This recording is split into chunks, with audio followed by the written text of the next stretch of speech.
Good evening, I'm Eugene Chan and welcome to Straight Talk. Can our education system deliver Hong Kong's future leaders? Previously, we had two of our top-scoring DSE graduates on our show, sharing their experiences and insights into the system that shaped them. In this episode, we will focus on students with specific talents and the challenges that non-Chinese speaking students face, navigating the different culture, system, and emphasis in education. We have Ken Mujitsky and Mohan Kumar Sapkota in the studio with us. Welcome to the both of you. So you are Ken, you're Mohan. So we'll start with you, Ken.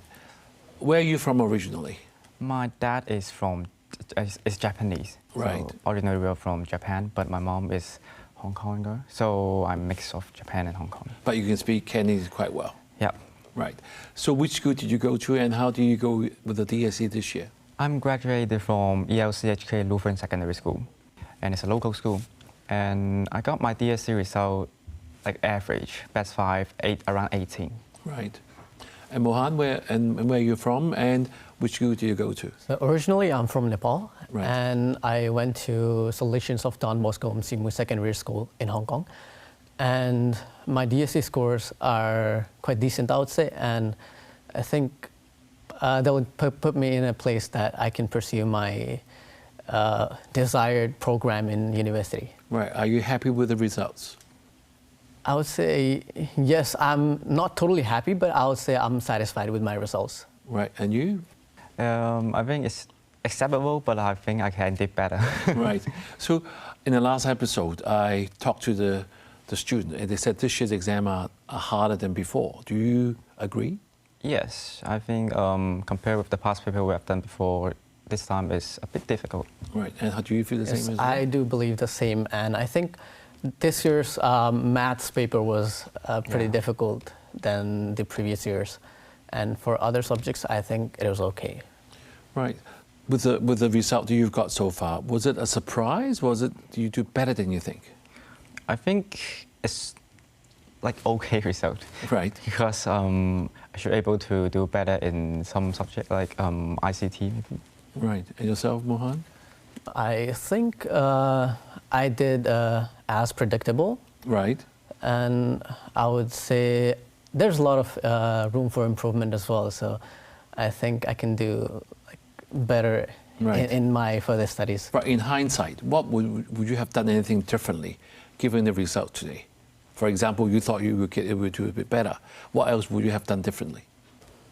I would say maybe while preparing for the DSE exam, I would have put more time on it, I would say. Right. And also maybe I could have learned more skills that are technically supportive for specific exams, such as some exam skills for specific subjects. Right. I could have focused on that one rather than enhancing my knowledge only. Right, don't worry, you still have a lot of exams coming up. I'm sure you can improve. And Ken, how about you? Yeah, same. I will do more practice if I can, and like for example, like ICT, this subject, because I have quite confidence in this subject, so I didn't put a lot of time into it. But I should be able to put more time into it. Maybe they'll get a better result. What is ICT actually? ICT is information, communication, technology. I see. Yeah. Right.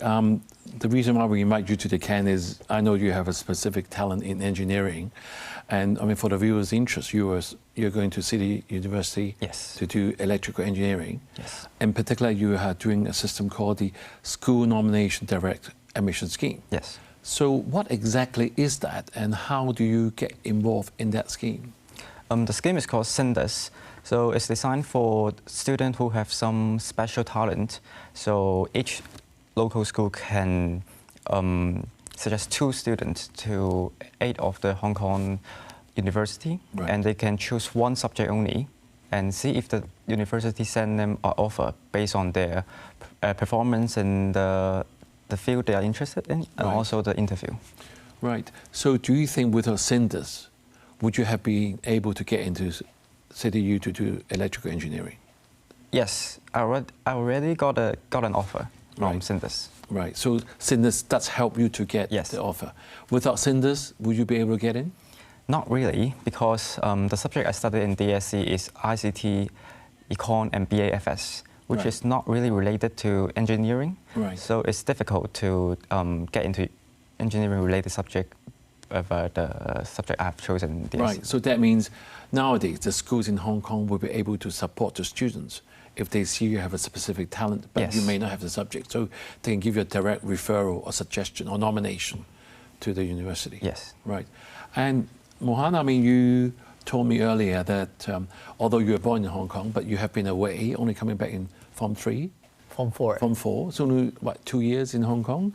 So basically, as a NCS student, we call non-Chinese speaking student, do you find it challenging? Yes, definitely. In terms of making friends and socializing, it's very difficult when you don't know the language. And for me, I couldn't speak Cantonese, and I didn't learn it before, so it was hard for me to find friends with like mind. And I think it was quite difficult for me in the beginning to connect with my classmates Right. and, let's say, connect with my teachers effectively. But I think eventually I could understand a little bit of Cantonese, and also, like, I think even my classmates managed to understand English, and eventually I got to make new friends and connect with the people there. Right, Mohan, a lot of people will say Hong Kong is sort of a bilingual society. A lot of people can speak English. But do you find that in the school that you went to, how would you say the English level? Would it be able to communicate with most Western or English-speaking people, or you think because of lack of practice they may be a bit shy? I think not majority of the people in my school are able to speak English fluently and communicate. So there's a kind of language barrier Right. there. But like many of the students over there can actually speak English and connect to the Westerners, and also those who don't speak Cantonese and communicate with. Communicate in English. So I think it's kind of a mix of like both students who can Right. speak in English and also who cannot speak in English. Right, Ken, you have a Japanese background. I'm sure you can Yes. speak Japanese very well. But do you have issue with your school in terms of communicating? Not really, but actually I can't speak Japanese. Oh, you can't speak yeah, Japanese? I'm born and raised in Hong Kong. Right. So I speak Chinese, so it's okay for me. I speak Right, so you don't have Cantonese. that issue. But were the students friendly to you, Mohan? Yes, they're friendly, and I think the problem was the mutual understanding. We couldn't connect with each other because of the language. And other than that, I think they were respectful, and we could have the mutual respect. And I think the bonding could not be there because of the language barrier. That's it. Right, so what is your plan for university? So I would like to pursue a degree in business or maybe in finance in future. And hopefully I'll get into the degree I want with my results I have Right. at DSE. Yeah, and for Ken, I know you want to be an engineer, for sure, right? Yeah, Engineering, right? of course. Do you think CityU will provide you the background and education that you will have a career in engineering, do you think? Yeah, of course. The reason I want to apply to CTU or want to join CTU is because the Tax 300. The Tax 300. Yeah, yes. Tax 300. CTU, I saw that they support their students to start their business. Right. Because one of my goals is to start my own business. Right. And making some technology-related product. So I think having some program like Tech 300 can really help me a lot. So I think definitely CTU can help me to do what I want to do. Right. But then why do you want to do business, Mohan? So when I was young, I was thinking like, so people were asking me, what kind of job you want to do? And I think like, no, well, why can't I create a job for myself? So I see. I felt like creating a job for myself, and that's the only, and doing business is the only way how I can create a job for myself, and I could explore my entrepreneurial skills, and yeah, and I could also, by the business, I could also provide employment opportunity to Right. others. Then why not business? Right. So if you had watched our last program, I mean, the two students were quite contrasting things that you guys are doing. They're going overseas to study, and you are staying in Hong Kong. How would you see the opportunity to stay in Hong Kong as compared to go abroad to study? Do you think what is the advantage of staying in Hong Kong? What do you think, Ken? I think the advantage of staying in Hong Kong is that you can keep the opportunities. Right. Because there are some opportunities that they keep for students who are staying in Hong Kong. And also, we can see a lot of students that are coming to Hong Kong from other countries. Right. Because I've joined some program in CTU, and I saw lots of international students there from everywhere from the world. And for students who are in Hong Kong originally, we can also take those opportunities. So I think that's the advantage for us. Right. If I have remembered correctly, I think CTU is ranked one of the most international cities in the world. I mean, I was a council member there, so I knew that. So I think you picked the right university as well. How about you, Mohan? I think staying in Hong Kong will definitely provide me more opportunity to develop my network in Hong Kong. So like knowing more people in Hong Kong, as eventually I want to start my business in Hong Kong. So I think staying in Hong Kong will definitely help me. Right. What type of business do you want to start? So, probably in finance sector. Right. Okay. So to both of you, we'll take a short break now, and viewers, stay with us. We will be right back. Thank you for staying with us. We have been exploring the question: can Hong Kong's education system deliver our future leaders? Our focus this evening is on students with specific talents like Ken Mositsky, and on the challenges that non-Chinese speaking students like Mohan Kumar Sapkoza face. So, Mohan and Ken, thank you for coming again. I know, Ken, I feel very happy for you because you're able to do the subject you like, electrical engineering, and you have a passion for it. And Mohan, you want to do business, and Hong Kong will give you that opportunity. So we talk about different things. And this part, we want to know what you think of Hong Kong's system. So Ken, maybe we'll start with you. Being a DSE student, how do you see Hong Kong's education system? How would you suggest to the education secretary to make it even better for you? So I think the DSE system is good now, but I think we can add more part like critical thinking and train students in communication. Because I've seen lots of my classmates and maybe some other DSE students, they don't really have enough communication skills. So because I've joined a lot of different innovation competition, and communication skills is very important right now. And DSE students, they don't really have a good communication skills. So I think Hong Kong education system should add more on this part. Mohan, what do you think? So I feel like Hong Kong education system should focus more on creating more entrepreneurs for future. Right. As the business environment in Hong Kong is very fruitful for new startups, as well as the tax systems and everything is perfect, as it is very appealing for new businesses as well. So I think in DSE curriculum, if those kind of, let's say, curriculums that would enhance the entrepreneurial skills of the students and also develop their critical thinking skills would be much better to create those businessmen in future. Right. Mohan, you told us you've been back only in Form 4, and previously, although you're born in Hong Kong, you studied in Nepal. How do you see the difference between the education system here and Nepal? So I find as Nepal is not that developed and it's still developing, right? And I could see a lot of implementation of advanced technology in Hong Kong and also like the use of electronic media in education. For example, e-notes and those kind of stuff were not provided in Nepal back there. And I feel like the teaching system is also a little bit different because in my school itself, we have a split group system where like we're divided in groups according to our ability in different subjects.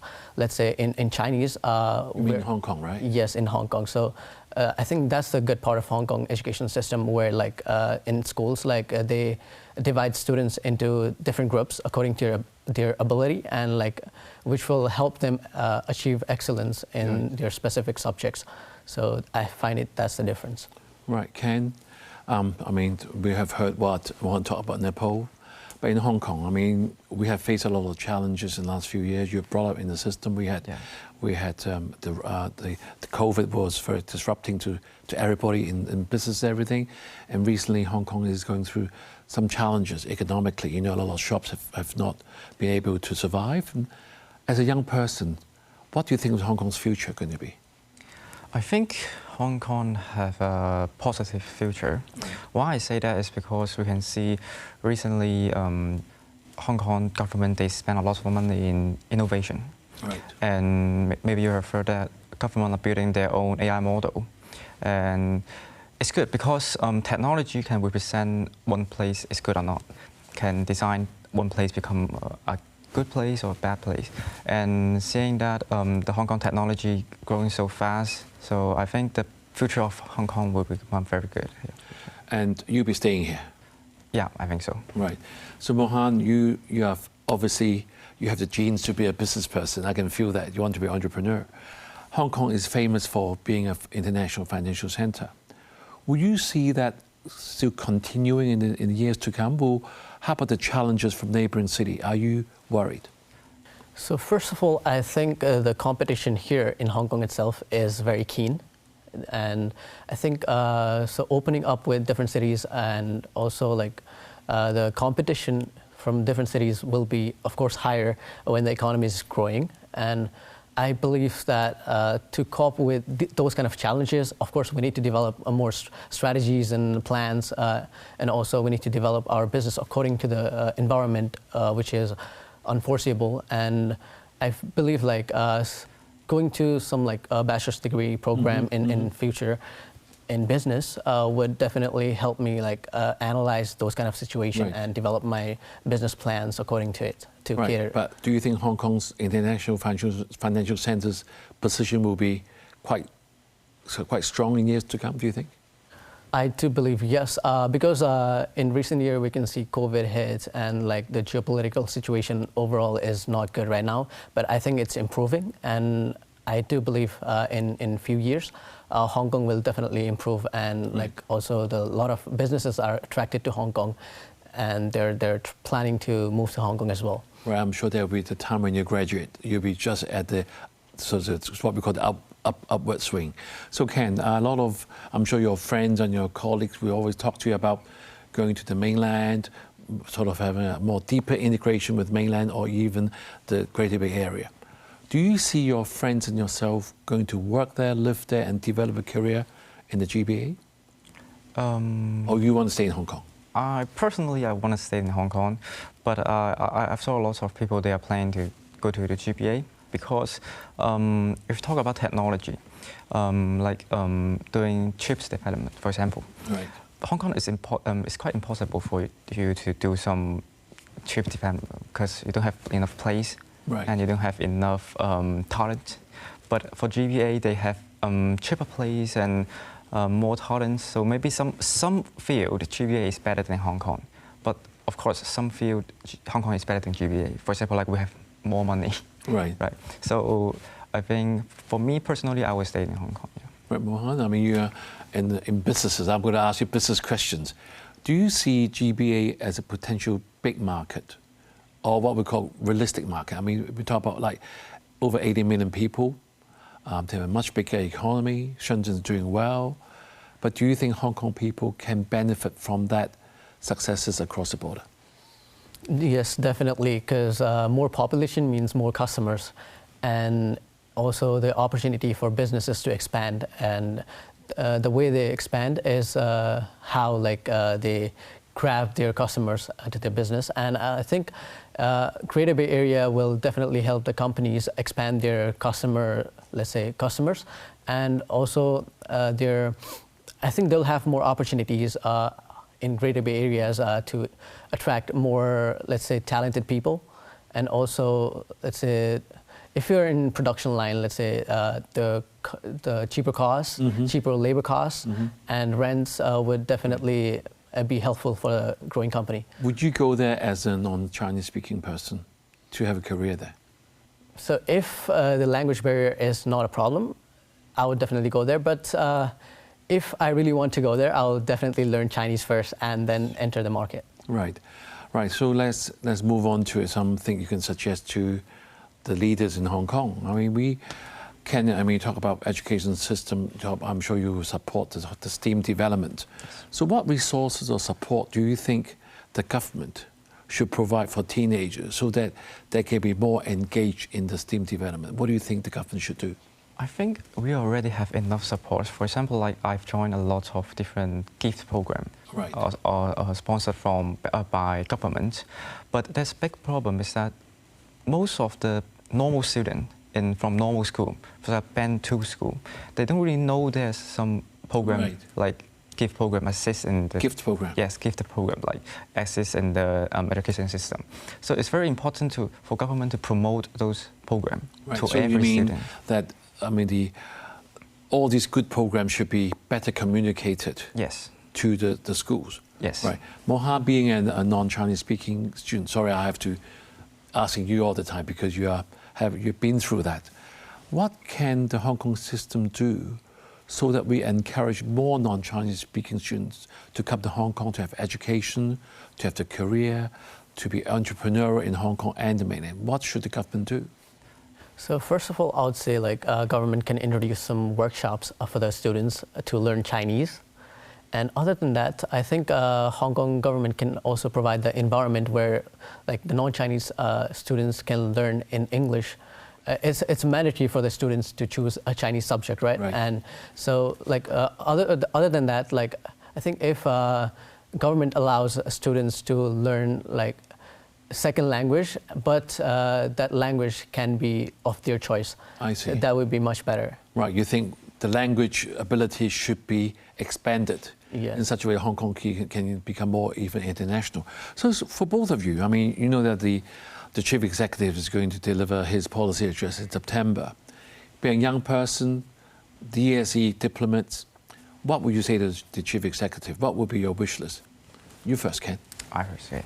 So if I can say something to him, I would please. say can give more support to technology and STEM related, especially for secondary students, because Right. it's a very important period for us to develop our interest. Right. Mohan? So I feel like if the government could provide some incentives to the new startups and young entrepreneurs in future, and also if the government could provide some different kind of, let's say, educational scheme that would provide the new businessmen Right. coming into the business with more insights Okay. of the market, then it'll be much better. Right, I'm afraid that's all the time we have. I wish I can talk to you more to understand what you're thinking.